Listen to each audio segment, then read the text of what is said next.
Hello and welcome. It is Friday. It's 4:30/5:30 Eastern, just for Lou.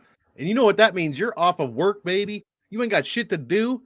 So crack open a beer, load something up, and take a look at some MMA engine content. We have happy hour coming for you live right now, where me and Lou gonna break down all 12 fights. UFC Vegas 52, headlined by Amanda Lemos and Jessica Andrade.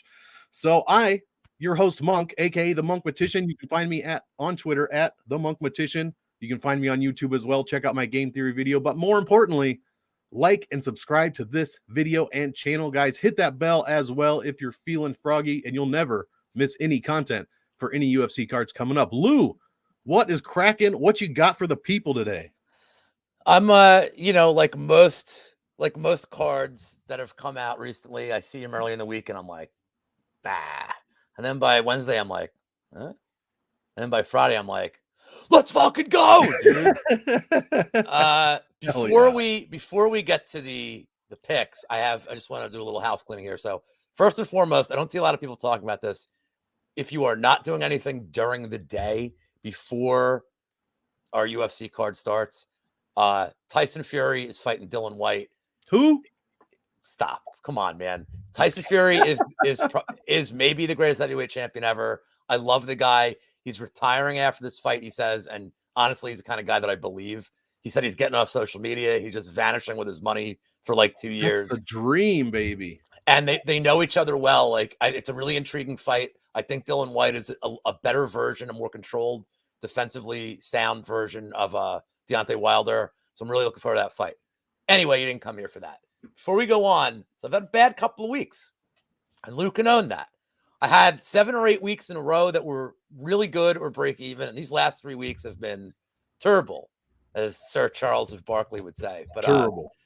So I've been gambling for a long time. When you lose, you got to start looking at why, and you refine the process. And I've noticed 2 things that I'm doing that are taking me off tier, and I'm going to correct them, hopefully, as we go forward. Number one is I'm new to this, being an internet sensation and being in the MMA as enraptured, ensconced, as you will, like George Costanza in Velvet. I'm ensconced in the community. So now I'm hearing a lot of people's perspectives on top of my own eyes and tape and everything. And I'm starting to hear things. And as the week goes on, I'm like, all these things are rattling around in my tiny brain. And I'm listening to too many external things as opposed to my eyes and the few people in the community, like the Wheezies, the Bradys, the Monks, Locke, Clint, and there's other people, like I'll say Dan Levy because I name drop Bert. That your flesh and blood.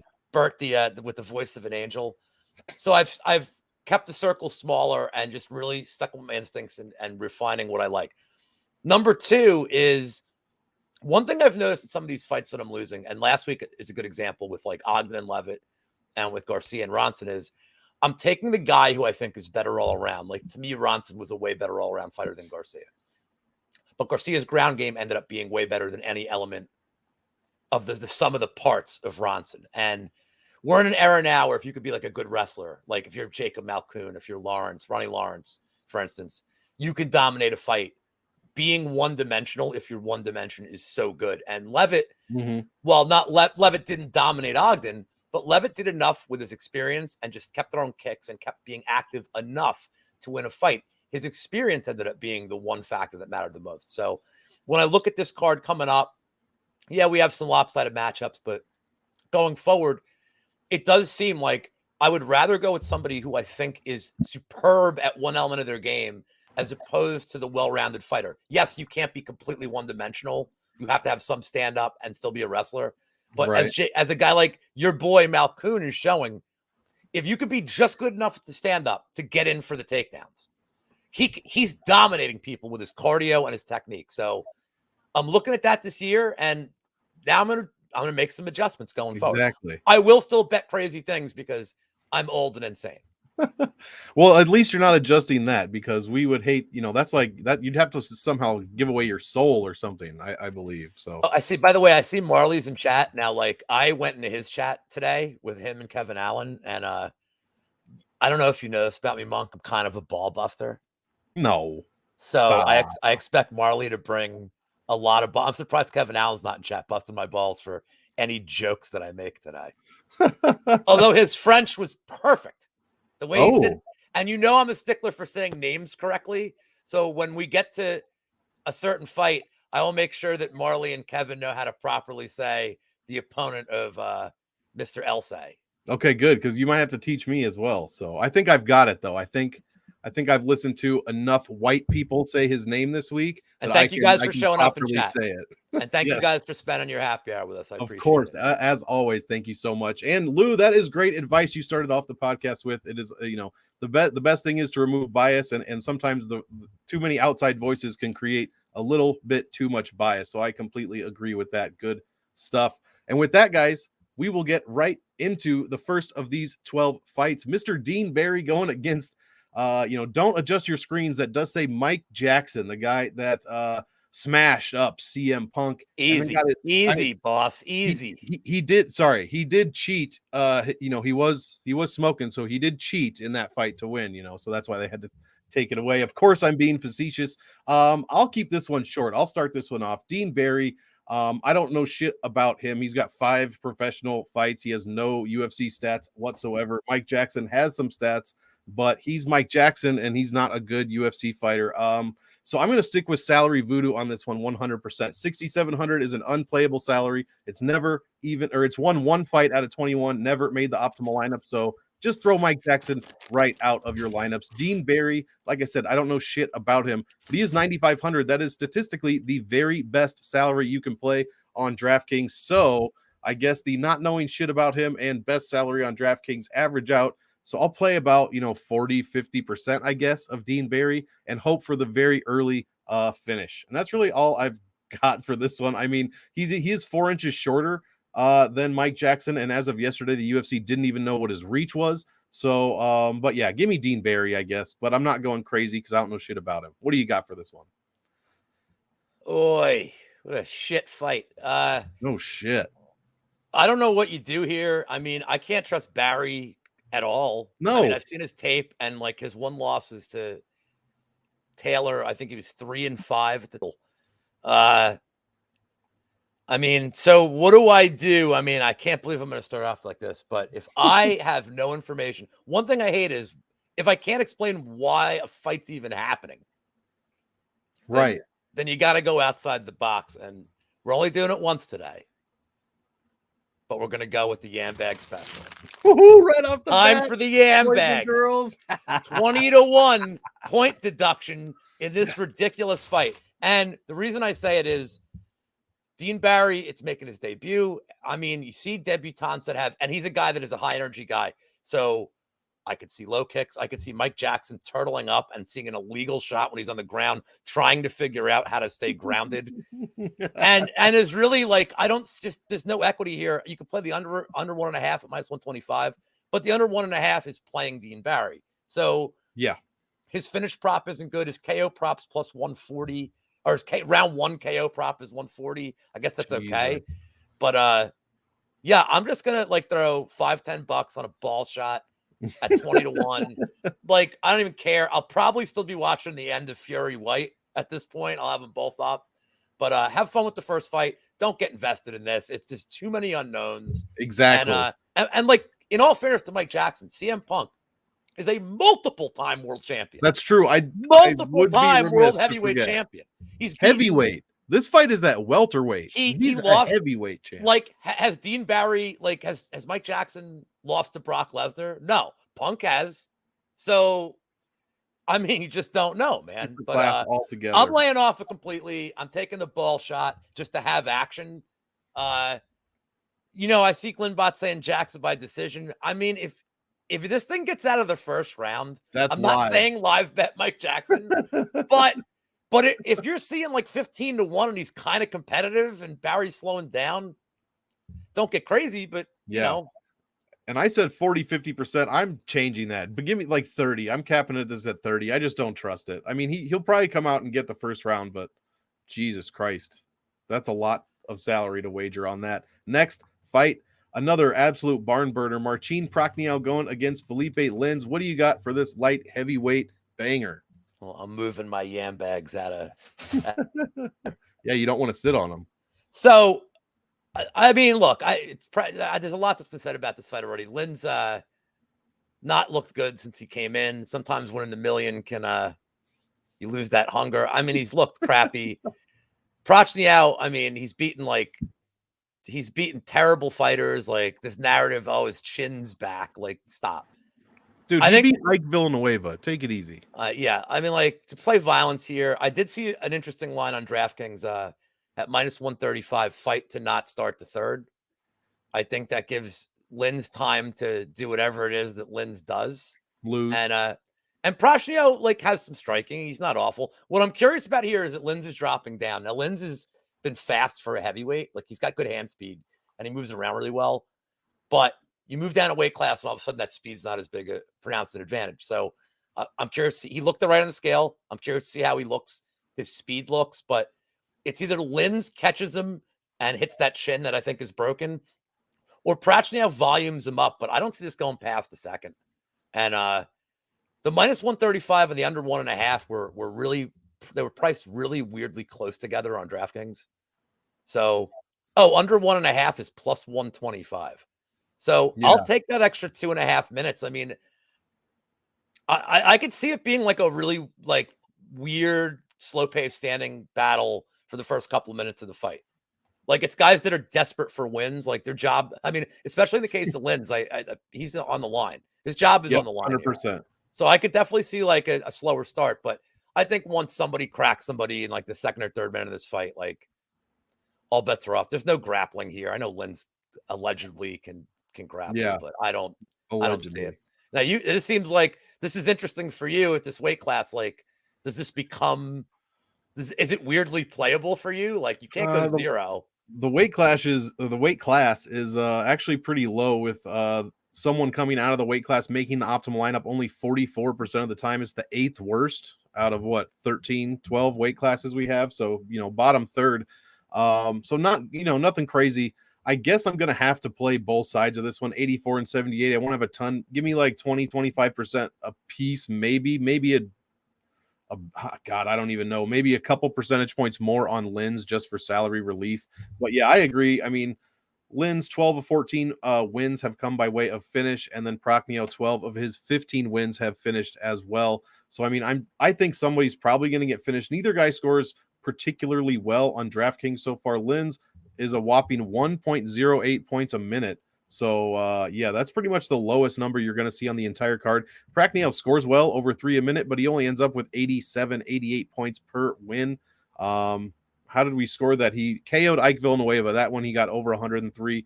And then Khalil Roundtree he beat via decision, scored 71. So who the hell knows what you're going to get with him. I'll be fading it as far as I won't have a ton of exposure, but give me like 20% a piece, I guess.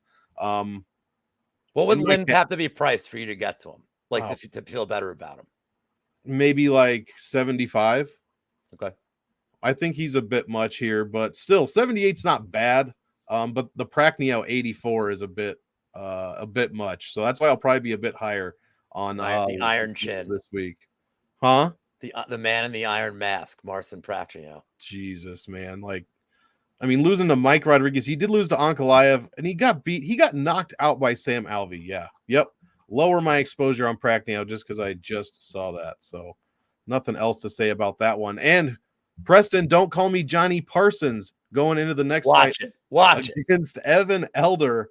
I'll go ahead and start this one. Elder, I don't have any stats for. He's got no Dana White Contender Series fights, none of that. He is 7-0 professionally.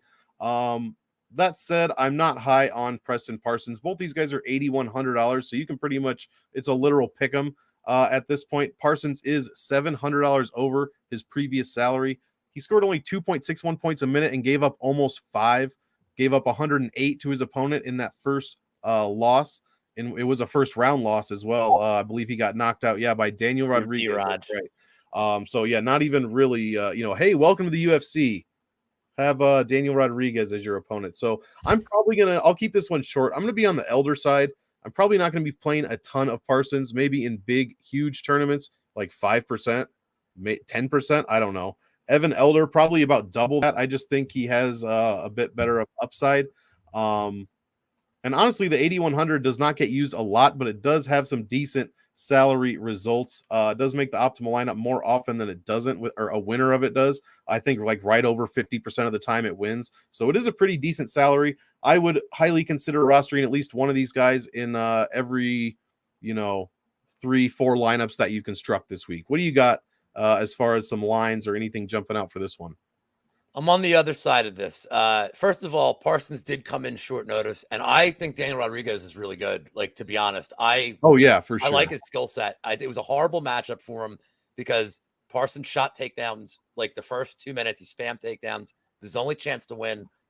And Rodriguez Rodriguez, I think Rodriguez is pretty good takedown defense, and he stuffed all of them, and then eventually he got him out of there. Parsons is not great on the feet, but I do like his energy, and I like his persistent approach, and I like that he's spamming takedowns. Now, Elder's coming in on short notice at Sanford. Like, he looks okay. Yeah. There's limited tape on him, but what I didn't like is I saw him get taken down.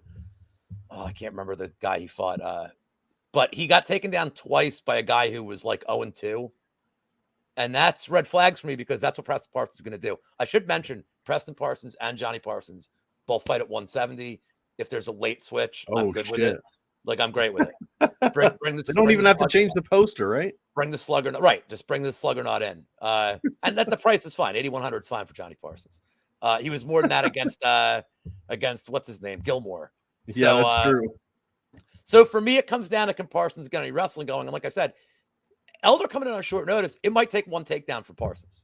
So I love his upside of, like, if he gets a takedown early, Elder's on a short camp. Well, he's on no camp, really. Like, so could he sap his energy immediately? I like Parsons as is at -120. I like his sub prop at +200. He's not knocking Elder out.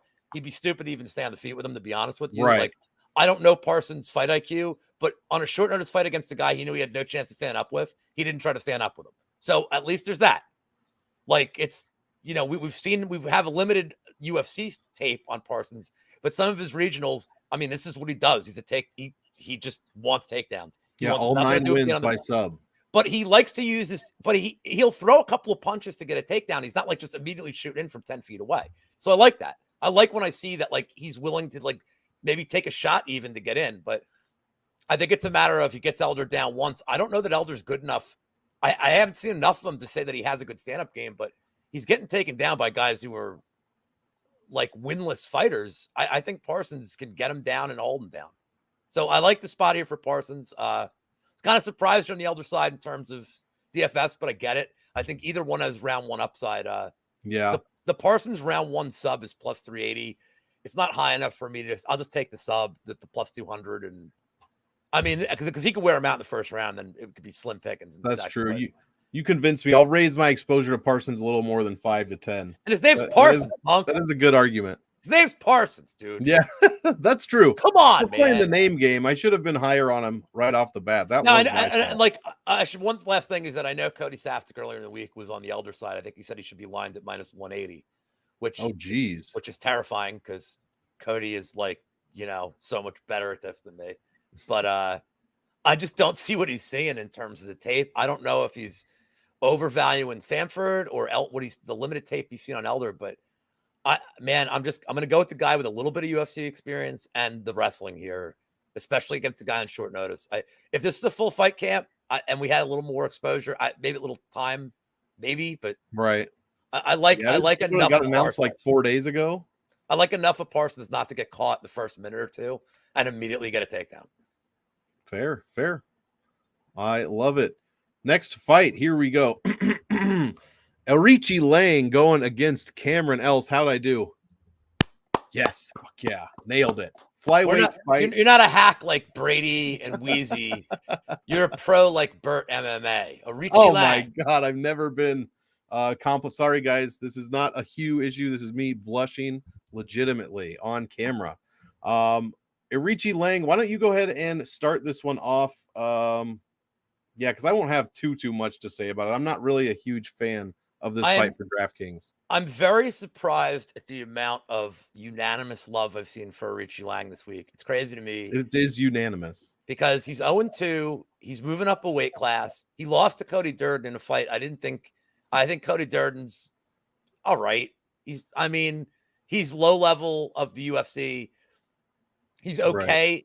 But I mean, Arichi Lang didn't look great. Every time how great his cardio looked, I didn't think it looked very good against Cody Durden, to be honest. Because Durden was all right for like the second round. Durden was fine. Like he slowed down in the third. I get it. He doesn't know how to pace himself. But so what are you getting with Elsay is he is what he is, and he's kill or be killed. But his win condition, every one of his wins is a first round finish. So I'm going to go a little creative here. I think I don't trust Elsay path to first. And this is a good live betting spot if Elsay dominates him in the first. It's a great live betting spot. You probably get a Arichi Lang at plus 250, plus 300 at that point when you know his cardio traditionally fails. Yeah, and outside of the first round, that would be humongous. So I'm going to play Elsay round 1 at plus 600. I'm going to put a small tickle on Elsay round 1 sub at 15-1. He's got, I think, four of his 10 wins are subs. Correct. He's got that in his back pocket. And again, I don't think Arichi Lang's like some super defensively sound guy. I think Elsay could blitz him, but to back it up, I'm going to take Arichi Lang round 2 at plus 475. I have a separate bet on this doesn't hit the third round at also minus 135. I think it's going one or the other. I think it's Elsay round 1, Arichi Lang round 2. And if you combo, if you bet them each separately, you're getting about plus 280 on the bet, which I think is perfect for a fight like this. That's really a lower level fight, but I think could be super exciting with the style that Elsay is the pace he's going to push is going to force it to be crazy. So, like I said, Arichi Lang, like our company bet, we're doing Arichi Lang round 2, which, like I said, I don't really hate it if he withstands it, but and it's hard to bet against a guy named the Mongolian Murderer. That's a top 10. Yeah, that's name. That's 50 times better than the body snatcher. I can't discount the fact that I don't think he's that good. That Elsay is gonna it's like the Canetti Mourinho fight, or a lot of these fights where if your win condition is round 1, and we have a couple of fights like that coming up in this card. If your win condition is round 1, you have to look at the fighter to say all right, I got to at least look at the odds, and 6-1's not bad in this spot. True. For a fight where it's even money and the guy is literally only going to win in the first, not winning a decision.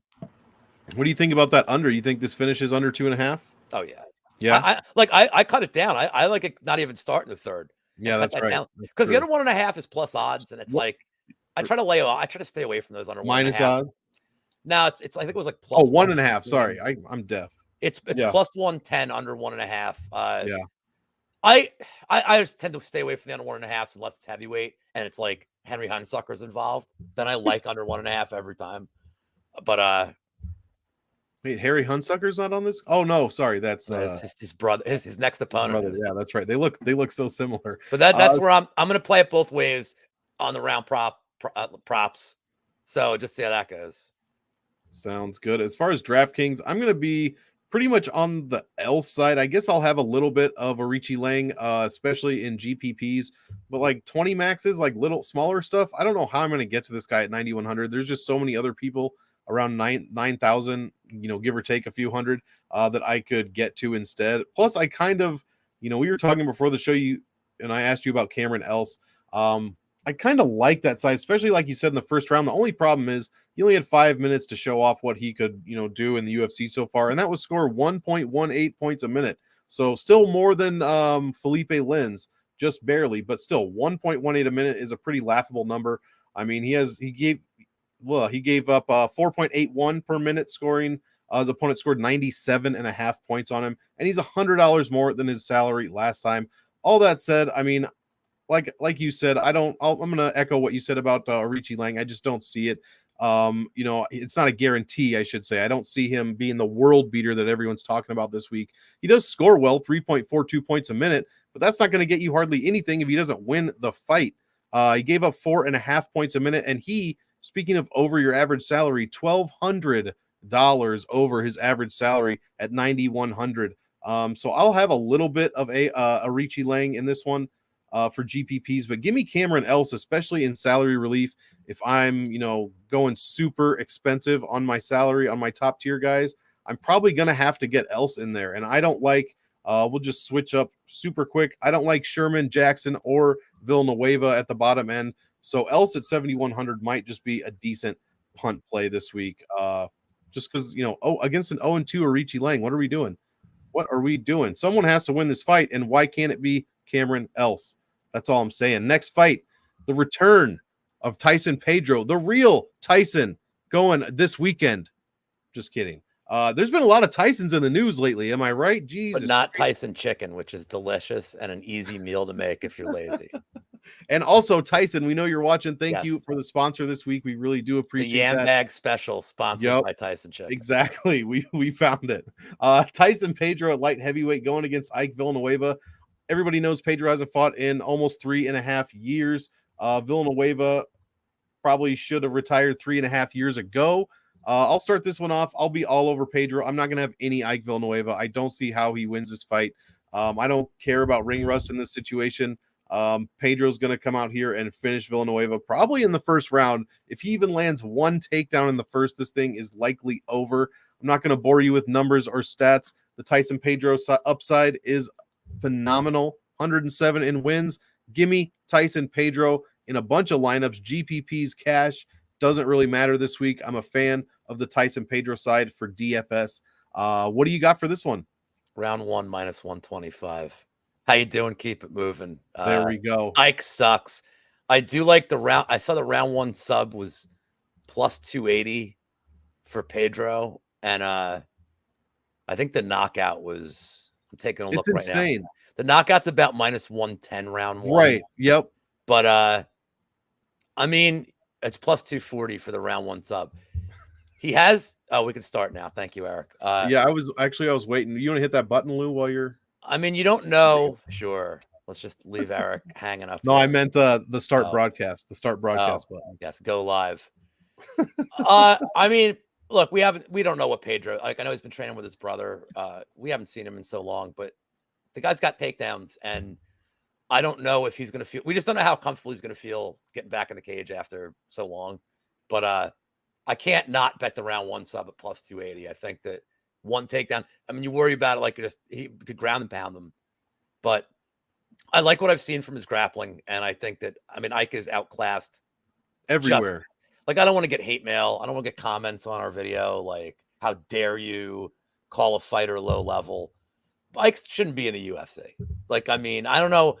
Like, I guess the heavyweight division, they just don't think there's any depth, but. I would say Ike's fighting for his job here, but like, I'm not even. He lost to Chase Sherman. Yeah, I mean, but like, a lot of people I think have lost to Chase Sherman in their, at least in like not in the UFC. No, maybe in like Connect 4 or like beer pong. That's true. He's won things. Like, he's won some things, just not a lot of fights. But yeah, just round 1. But like I said, that sub's appealing to me. Like, I think one takedown and he could tie up his neck, and I don't think Ike's ever been arm triangle submitted. Kimura, this shit is over. I don't know that Ike's been submitted, but from all the tape I've seen, he has 0 wrestling. None. So, I mean, this could just be like 5 times, never in the UFC. Right. So, he's due. Yeah. Dude, he's been finished 12 out of 13 losses. 12 out of 13. I mean, if Tyson Pedro wants to go the more conservative route in his first trip back, I could see him going immediately to a takedown and just like avoiding just anything that can get him in a spot to get hurt on his feet and like ease his way back. Yeah, I've been off for 3.5 years. Get me a fight in 2 weeks. I just think the sub prop's too juicy for a guy that you expect to win in the first round that has 100%. Subs. So against a guy who's going to offer absolutely 0 resistance. Like, if there's a prop on him winning during ref instruction, I'm taking it. At give me like plus 1,200. Who's the boxer that just walked out of the ring as soon as they start? He just turns around and leaves. That could be Ike Villanueva. The start of a fight, or like because I thought that's what he did. Well, there's a very famous incident with Oliver McCall. He was fighting Riddick Bowe, and he was getting battered, and like he was having a problem. Like, he didn't want to leave his corner. He had a mental break. Like, it was sad. You could tell like something just snapped in his head, and I believe it was after the 3rd round. It might the 3rd or the 4th. Like, I apologize. This happened like 25 years ago or more. So if I don't have the round right, it was the 3rd or the 4th. No, he stood in his corner, and he couldn't get his hands off the rope. Like, he just didn't want to let go. And the refs, like, people are booing, and the refs like, what is going on? And this is before, like, not to make the show like super serious because we're having a good time, but like before we had mental health issues, Yeah, concussion. sure. Before anybody's worried about that, it's like, what the hell are you doing, dude? And he had a mental breakdown, and the ref's like, if you don't come out of your corner, I have to stop the fight. And that was a rematch because he had beaten Bo for the title. So Jesus. Bo got the title back. People were booing. Nobody really understood what the hell was going on. And I think he fought one more time like 4 years later. I think he took a comeback fight, and then that was that. And he never fought again. I mean, No sports psychology back then. Yeah, I mean, if there's a way I can bet that, let's go. Oh, here I we feel go. bad, but can I make money off it? Great. There we go. Here's a more fun option. Here's my we can cash this. Next fight. Good God, another guy named the freaking Body Snatcher. Dwight Grant going against Sergey Kandoshko. 3 in 8 days. Because that's insane. Do you see Dylan how White's nickname? Dylan White's nickname is the Body Snatcher too against Fury. Fucking ridiculous. I know. Well, I'm not going to tell any of them that, but we need more hot sauces. We only have 2 hot sauces. Is this like the UFC 4 where you can only choose out of like a list of 100 nicknames, so we end up with fucking 4 Body Snatchers? Like, get the hell out of here. Have some goddamn creativity, Dwight. Speaking of Dwight, I mean, I'm going to let you start this one off because I hate this fight for DraftKings, man. It's really bad. Yeah, I don't like it either. I mean, just the real quick and dirty is nothing Dwight Grant's done is impressive. He looks like he hits hard, but I don't think he really doesn't. And Kandoshko, like he hasn't fought in over almost 3 years. Nothing I saw, like he's fighting nobodies, but I'm gonna play in a Grant's typical win condition here. I'm gonna sit back and bet the fight to end in a split decision at 5-1. I just don't think. I'm gonna put that up there. I like that should be his nickname. I'll give Slammy some. I'll give him the Lou rub right here. But I don't see it finishing, and I could see this being like the worst sloppy stand-up affair. But Grant's had 3 split decisions in his last 4 fights, and there's no reason not to think it's gonna happen again. So if you want to play fight goes distance, that's cool. If you want to play Grant decision, that's all right. But I don't know that Grant wins. I can't back him here. So I like this. Yeah, I like the over 1.5. This seems really safe to me. I like it to go to a split at plus 500. And then you're just all you're rooting for is to hear Sal D'Amato scores it. And then you win. You don't care how he scored it. You have won. Finally, you've won off Sal D'Amato. That's the only way I'm playing this. I'm going to sit back and I'm honestly going to root for like a really boring 15 minutes and probably get drunk, and just not give a fuck. Yep. You can't play this, can you? No, fuck no. This is like a grab a nachos fight. There's no way you can play this. And DraftKings has told us as such with the salaries 83 and 79. You can just throw those away, throw them in the garbage. Dwight Grant, 3-3 in the UFC. He scores 1.79 points a minute, less than 70 when he wins. Sergey Kandoshko, 2.79 points a minute, so a pretty low number and astronomically larger than Dwight Grant's output. 70.83 points per win. Get the fuck out of here. Both of these guys, they're only giving up about 80 when they lose. I agree, 100%. Split decision. I'll be rooting for you or rooting for that right there with you. And hoping that nobody gets an early finish and makes me eat my words here. But there are no statistics whatsoever that either of these guys can score anything over 70 points. They both allow takedowns and control time no one's going for a takedown here. Like it's going out of style. But yeah, they don't do anything. This is not going to be a ground game fight whatsoever. So I'm not playing this probably at all, especially in 20 maxes. I'll have 0% of both. I mean, in 150, what do you even put the exposure to? 5-10% tops? I don't even know. Honda's an awesome. Would do that. Though. What's that? Honda's a good 100%. 100%. E Honda.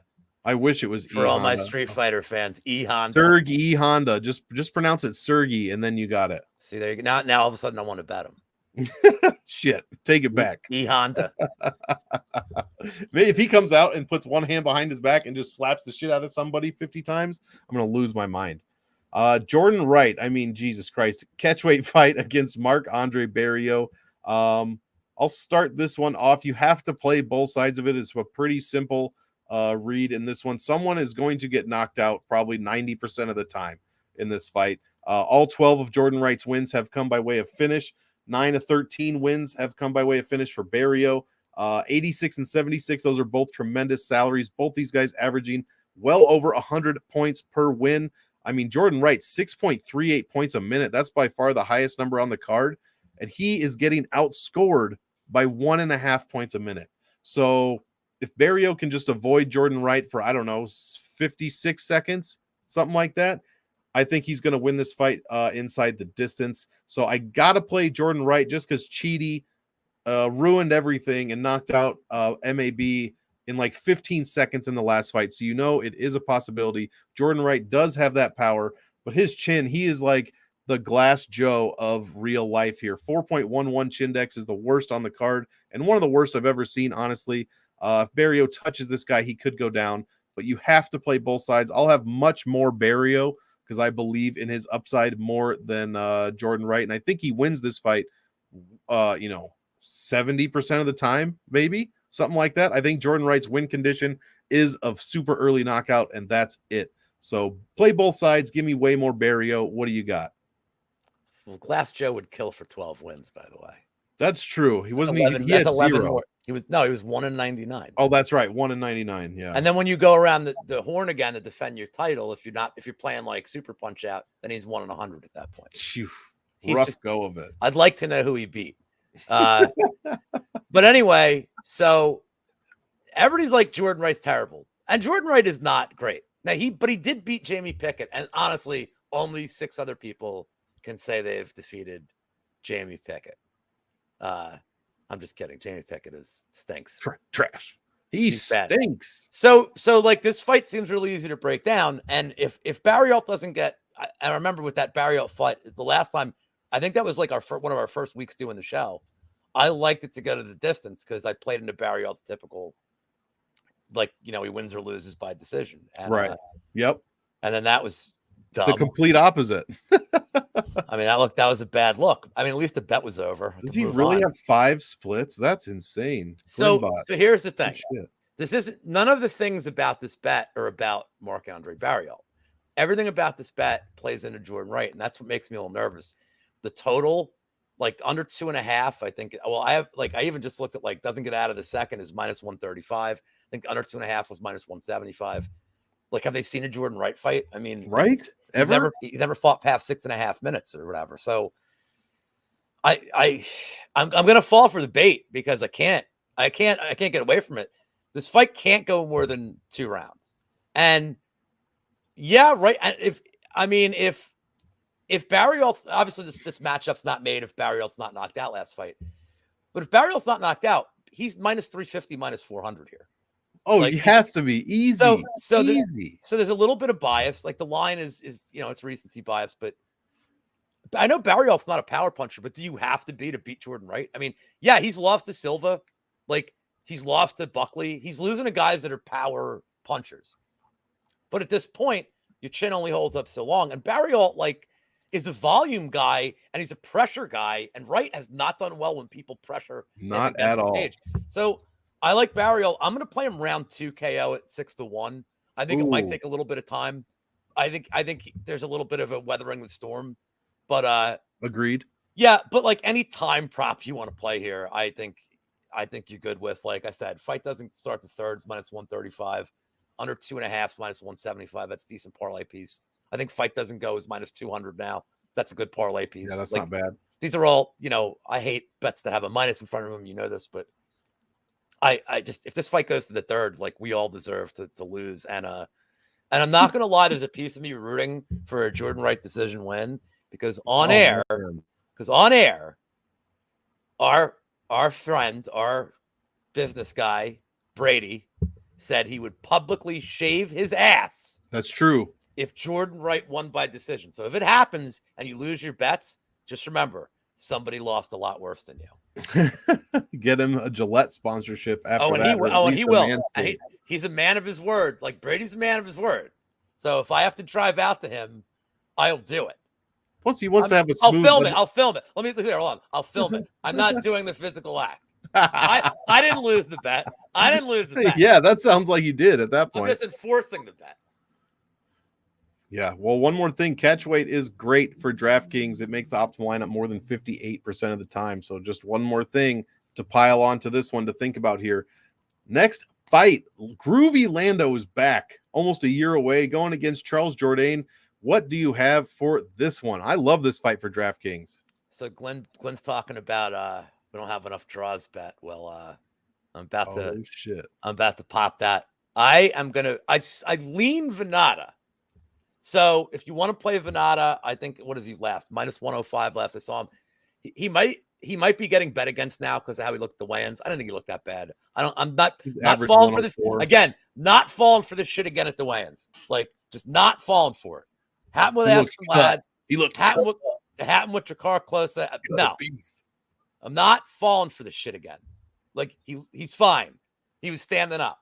But if you want to play the draw here, I'll make an easy case for it. So Venata has some takedown, but like let's not overdo it. Everybody's like, he's got great takedown upside. Let's relax. He still averages like what'd you say? 1.2, 1.1. He can go for takedowns, but you know. Oh yeah, it was like 1.12 per 15 minutes. Okay, so now I hate betting Charles Jourdain because I just like he kills me. Like he lost to Juicy J, who I mean, I like Juicy J. Like, who doesn't like watching that guy fight? But like, I was on the Jourdain side, and then I had Jourdain round 3 against Uhl, and like a different ref, he might have won it. Like, I'm not putting that on the refs, but I mean, he's close to getting Uhl, but Uhl's not that good. Like, Uhl's low level. Like, don't kick my ass, Andre Uhl. I know your friends like the pop sports guys. Like, don't beat me up, but Uhl's on the bottom end of the division. Like, you know, Arce kicked his ass. Like, so.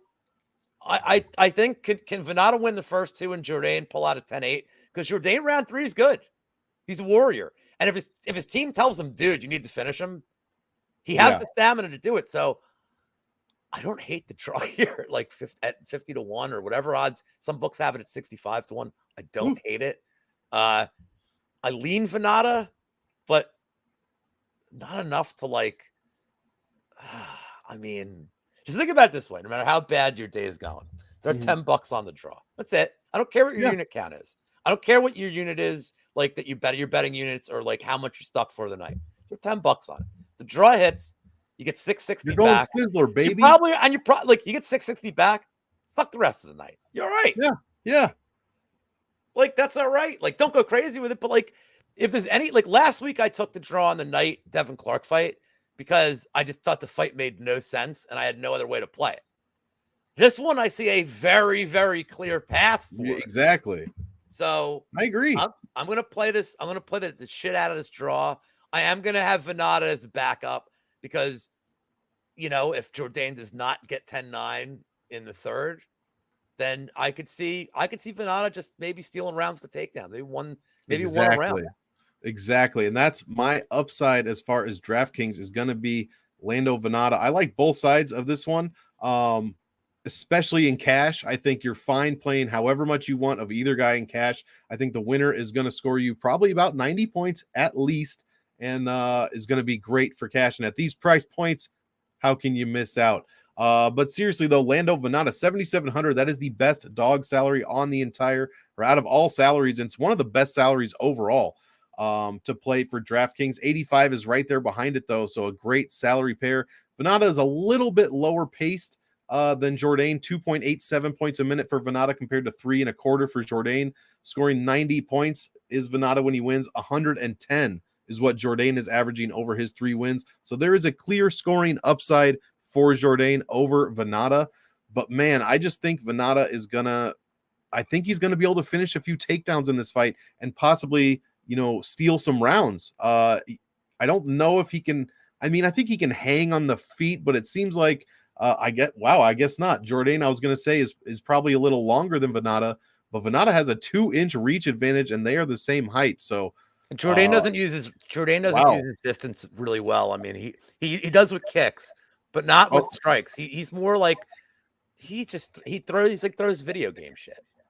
But he does it well. Differentials here.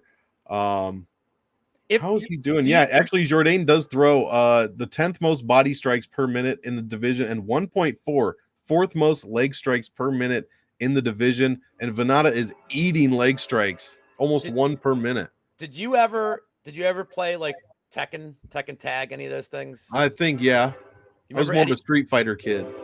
Okay. Is that you? Yeah, there's a train outside my. It's right out. No, not right outside. Do you remember? It's a windy day today. So like, if somebody just learned how to play Tekken, and you're like, oh, go use Eddie Gordo, and you just hit buttons. That's how Charles Jourdain fights. There's no strategy. True. He's flailing limbs all over the place, but his cardio is so good he gets away with it. Just flailing his legs and like, it's a high kick led by like a punch to the knee. It's like literally just like, I don't know. Let's see what does A and X do?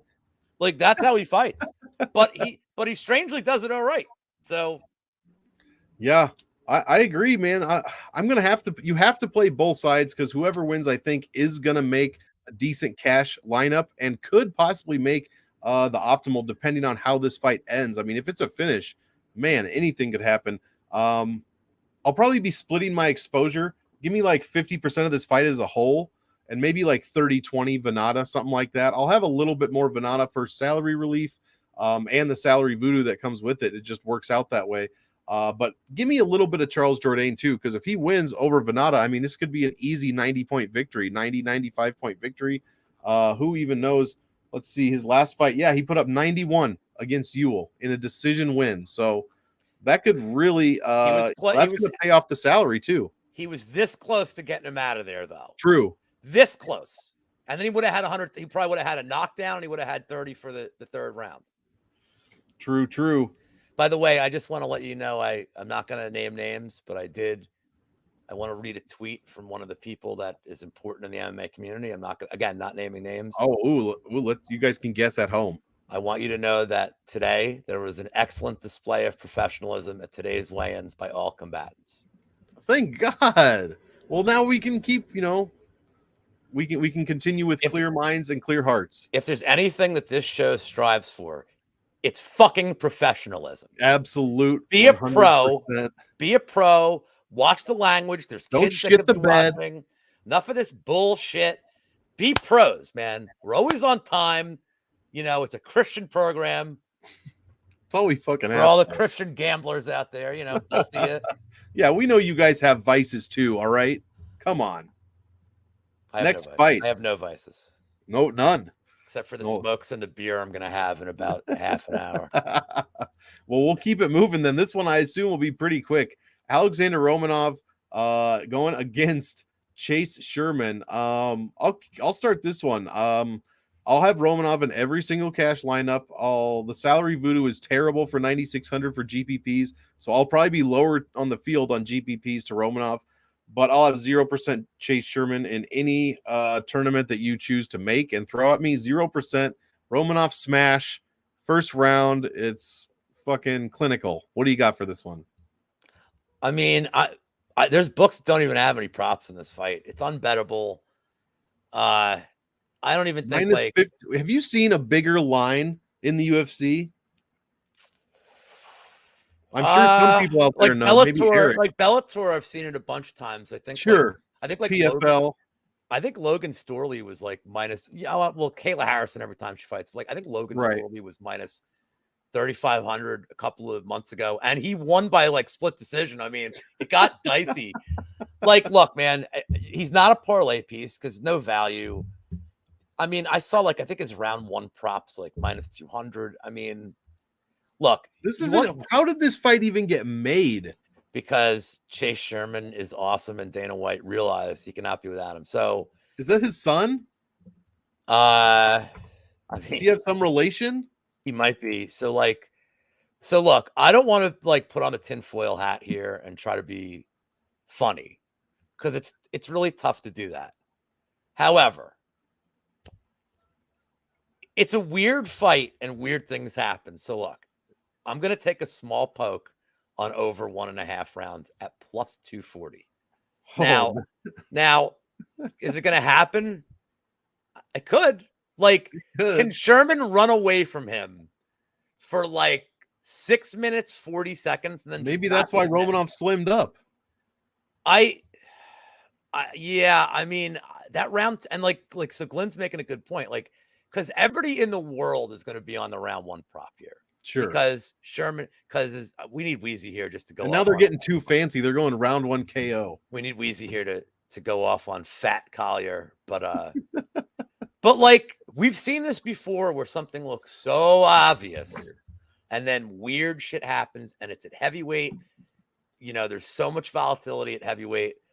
Look, I'm not saying Sherman's going to win. I'm not, but like, if you want just a fun way to play it, bet the over 1.5 and like, can he just run away for like, because if you get out of there first, you're going to be like, holy shit, like he might hang on. And like, look, again, there's no tinfoil hats here. It's a prediction, but like, we've seen Romanov out of the first round, and he didn't. Now he looks great today on the scales. Like he's cut. We saw him against Espino. Espino took him the distance. Did not look well. No, sort of. That fight ended on like a. Yeah, that's right. Illegal shot. Yeah, illegal testicle blow.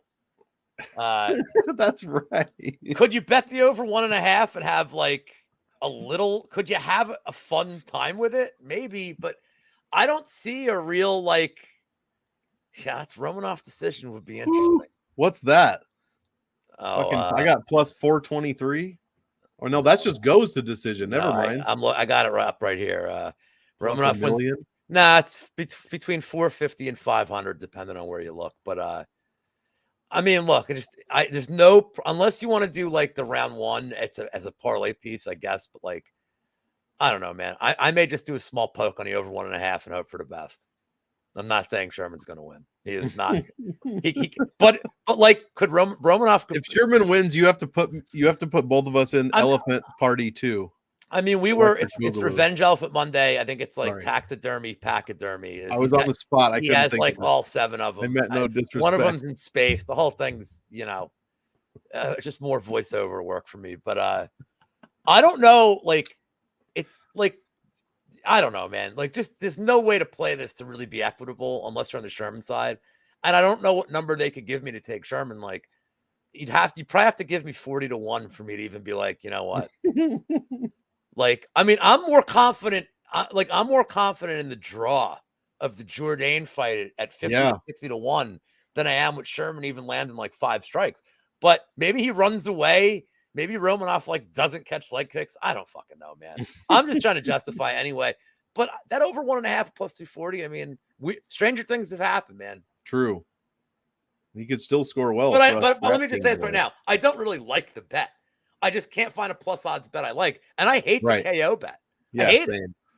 So plus, he just used that last time. Yeah, come on now. Yeah, he's gonna choke him with his dong. Yeah. Dong choke. Macy Barber going against Montana De La Rosa, co-main event, women's flyweight fight. You got to target these ones for DraftKings, guys. They make the optimal lineup at around 58%. That's pretty much the best out of all weight classes. Why don't you go ahead and start this one? Why should I? I just can't find anything to like about Macy Barber, to be honest. I can't even find a way to bet her. I'm on the Barber side. I'm still pissed at her for the Maverick decision. I'm still pissed at Clint that he got that one. He's always on the side of these. I like Clint. He's always on the side of these bullshit decisions. He's like, nah, it was clear 29-28. I'm like, oh, you mean the fight where the coach said, we're favored at the end of round 1, said, try to hit her? That one? Now, but the one thing I like about Barber is her cardio. Like, let me take the Roxy one as an outlier. She hurt her knee very early. Like, Roxy's a vet. Like, Barber didn't have a bad game plan. She got hurt. I didn't like her conduct afterwards, but she's young. Right. Whatever. It happens. Trust me, there's people with way worse conduct in this sport. I like Barber as the fight goes on. She's so strong as the fight goes on. Like round 3, she looks great. So the question is this: where do you rate De La Rosa? Yeah, I mean Montana De La Rosa is a fine looking lass. Where do you rate her wrestling compared to Jillian Robertson? Because Barber smoked Robertson. And I think Barber's really strong. So to me, better, right? To me, I don't think that De La Rosa is going to have a lot of success. I just don't. And I think she's strong. I think her cardio is good. I'm playing Barber money line as a parlay piece. I'm also playing Barber around 3 KO at 15-1. I think the damage is going to add up. I just don't think De La Rosa's just going over tape. She's all right. I mean, she's getting takedowns against people that are barely qualified to be in the UFC, even on the regionals. I just don't love. I mean, I don't like her entries. I don't like the way she sets them up. I think that once she gets somebody down, she's good. She's okay, but I don't love it. And I think Barber, I kind of like the round 3 decision prop. I think it was, I want to say plus 190, but I think Barber can knock her out. I think the damage can accumulate. I think as much as De La Rosa allegedly has this superior wrestling, Barber's standing is just the gap between their stand up is ridiculous. So I think Barber can just accrue damage and get her out of there late. But she's the pick. Yeah, you're right about the stand up. The only thing for takedowns that I would be questioning for the Barber side is where'd it go here? Oh, takedowns attempted against in her UFC career per 15 minutes, less than one. Well, Roxy was the one when she got hurt. Yeah, less than one takedown against per 15 minutes. Meanwhile, De La Rosa attempts 7.23 takedowns per 15 minutes. That's pretty much one every 2 minutes. Can Barber and her 50% takedown defense stop that kind of wrestling pressure? I don't think so. I'm going to bet on the other side of this one. I love Montana has a better pace than Barber by 0.7 points per minute. 3.38 is what she scores. She allows less than 2 for a differential of 1.45. Meanwhile, Barber is getting outscored per minute. De La Rosa scoring 95.58 in her wins and only allowing 67.72 when she loses. Oh, and she's $1,143 under her average salary this week. I think I don't have a problem with the Maycee Barber pick. That could easily happen. I have a problem with the fact that she's $9,000. That's insane. Her average DraftKings points per win is barely 10x. Not a great value. I just don't see the upside of Barber on DraftKings. Give me Montana De La Rosa for the salary relief at 7,200. She could be in so many lineups. I think she's the best one out of the 73, 74 all the way down area. I think she has the highest upside as far as DraftKings goes. And I think she could finish Maycee Barber here if she gets her down and in a compromising position. And even if she doesn't finish, we could be looking at 3-4 takedowns in this fight with some control time, giving her right at that average of 95. So I love Montana for cash. I love her for GPPs. And I actually think that she can win the fight. I'll be fading Barber. I'll play her maybe a little bit in GPP tournaments, but smaller stuff. How do you possibly get to Maycee Barber at 9,000?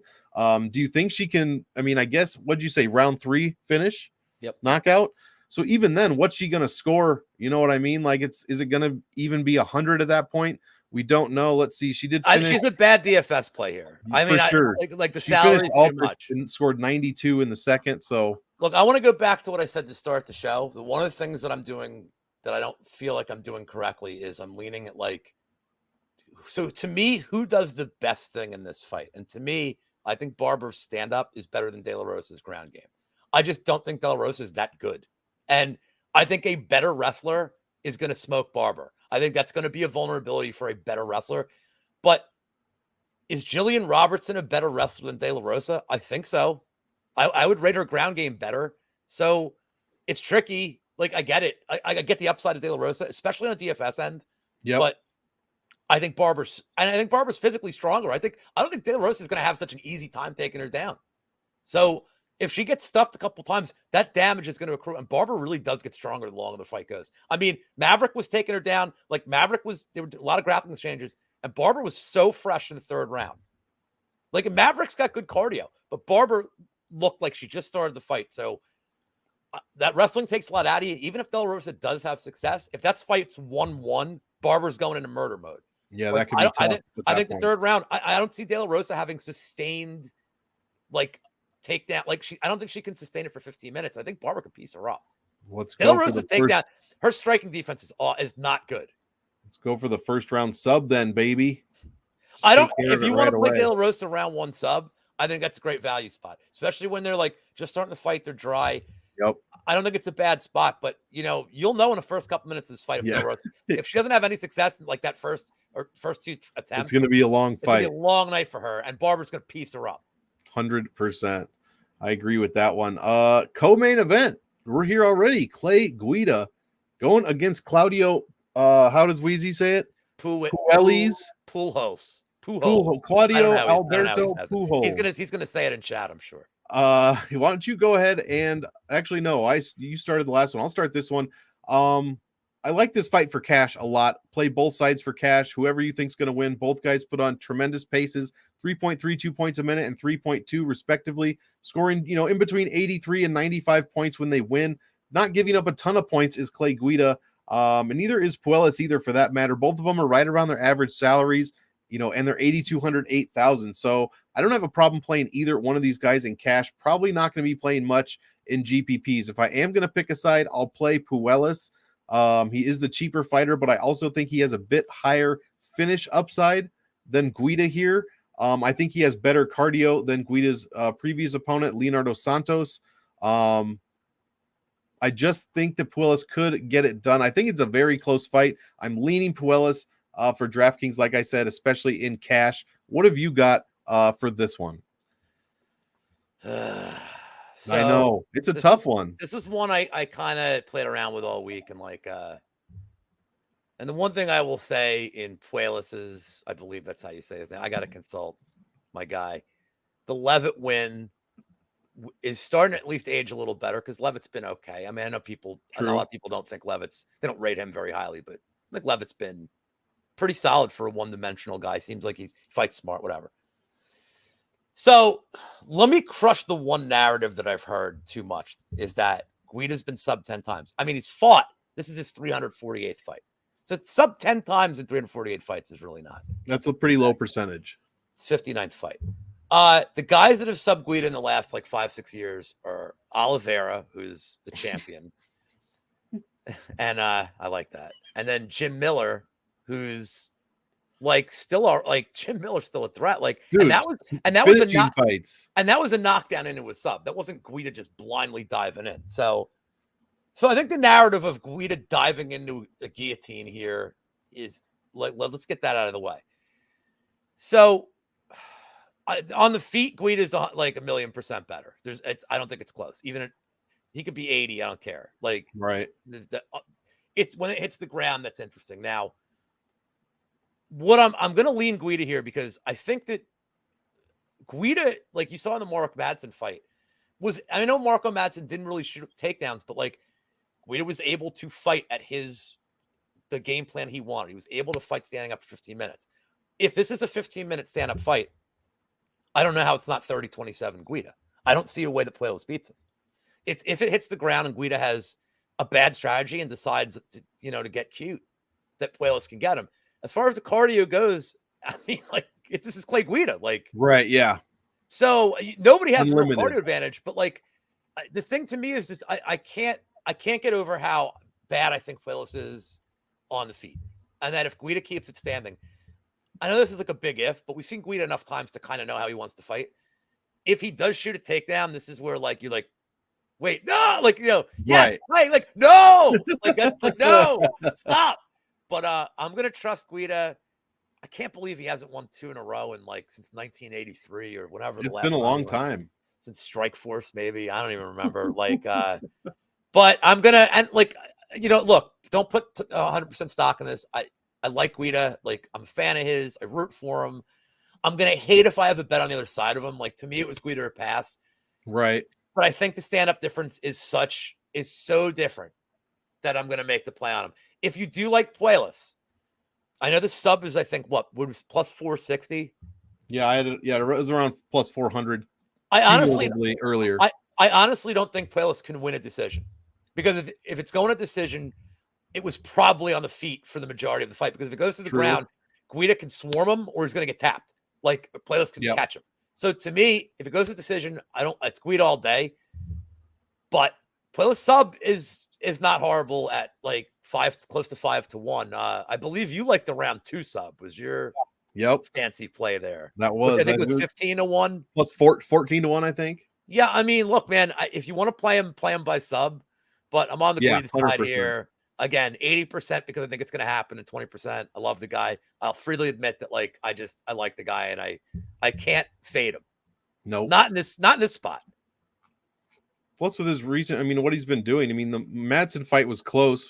Beat Michael Johnson, then subbed Leonardo Santos. How could you? Well, he was getting his ass kicked. Look, a different ref. He was in the first round. True, so true. I don't want to look, man. I'm not people forget that. Like, he was getting his ass kicked. Like, and Santos fell apart. Like, he gave that fight to Guida. 100%. I just think Puelles Yes. on the feet. I don't like what I've seen from Puelles on the feet at all. And I'm gonna just say, like, if Guida can keep the standing, and we've seen enough of Guida to know when he can keep the fight standing.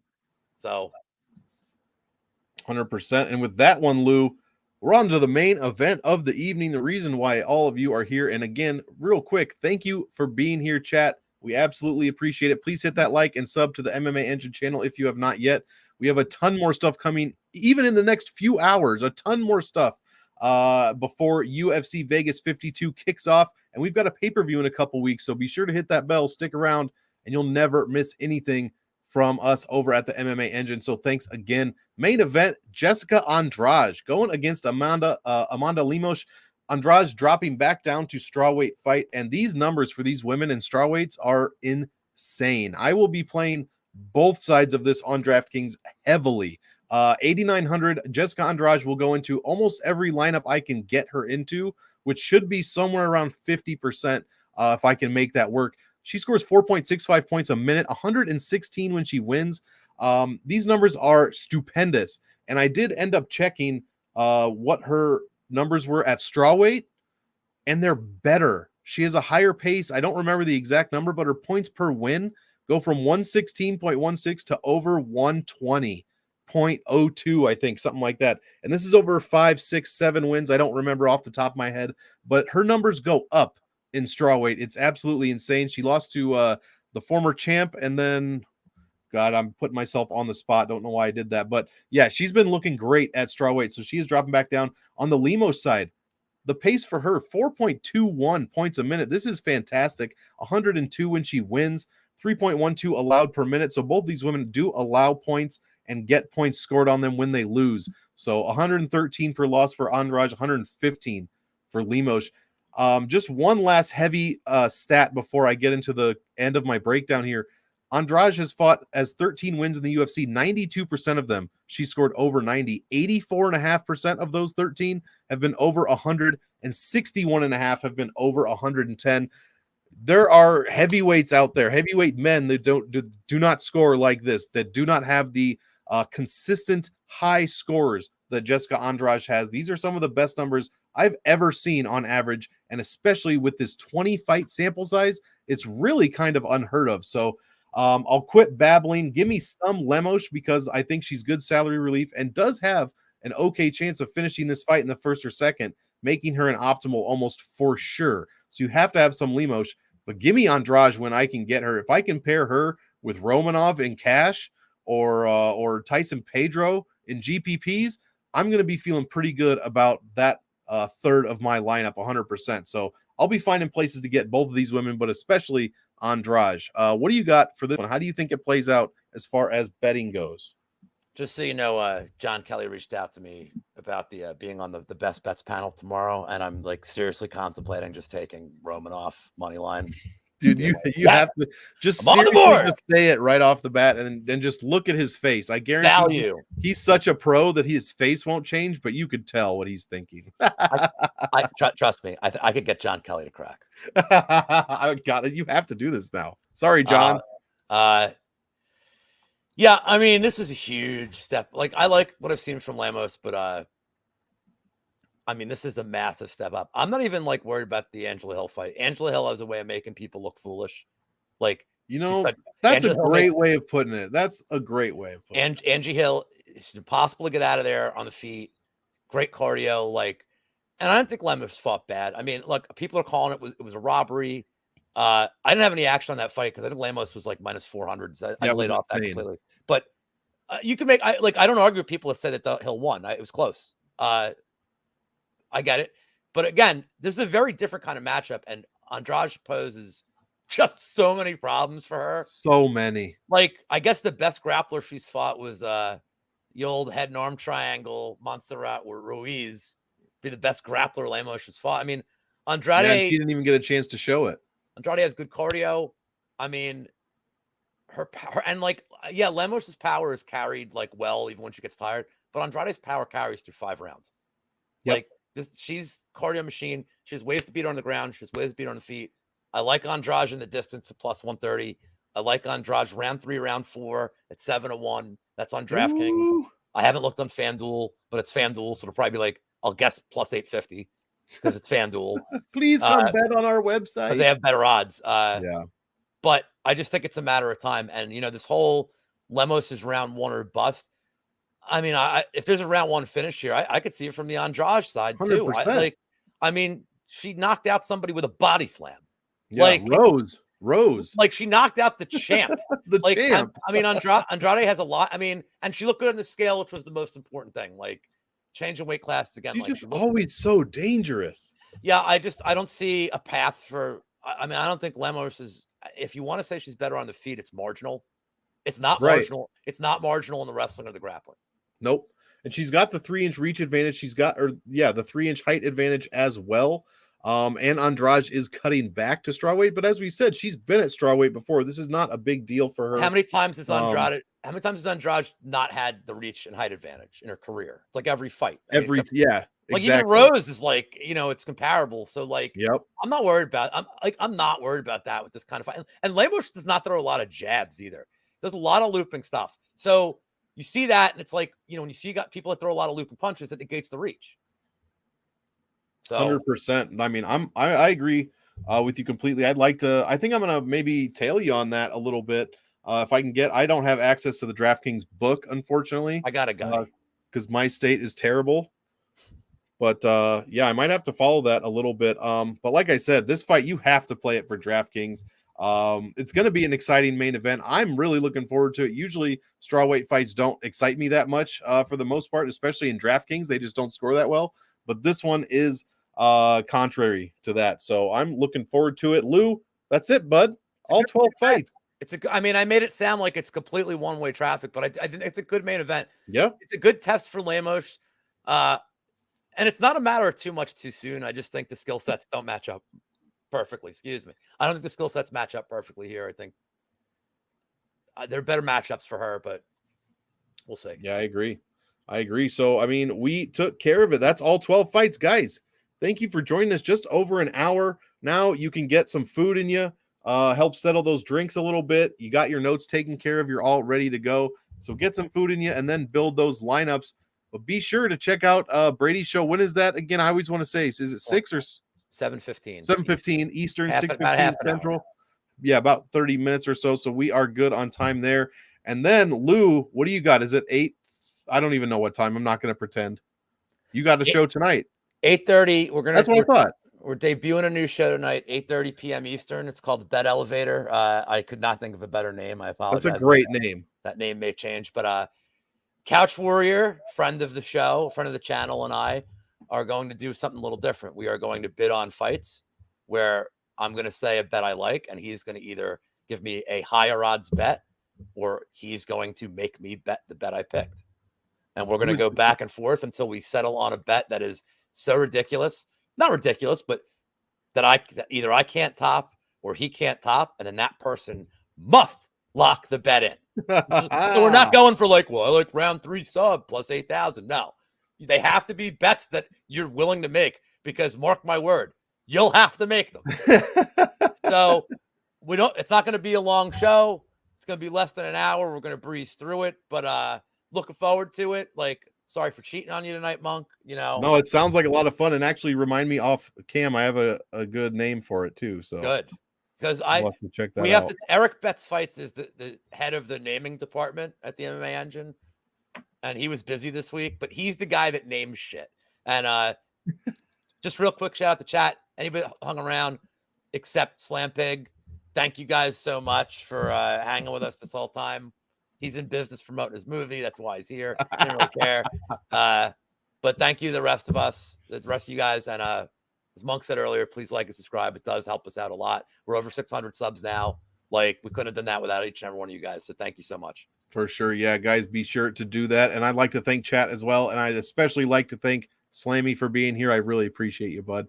I just love to look over and just see Lou shaking his head. So we will finish this up. UFC Vegas 52. Get your stuff done for it.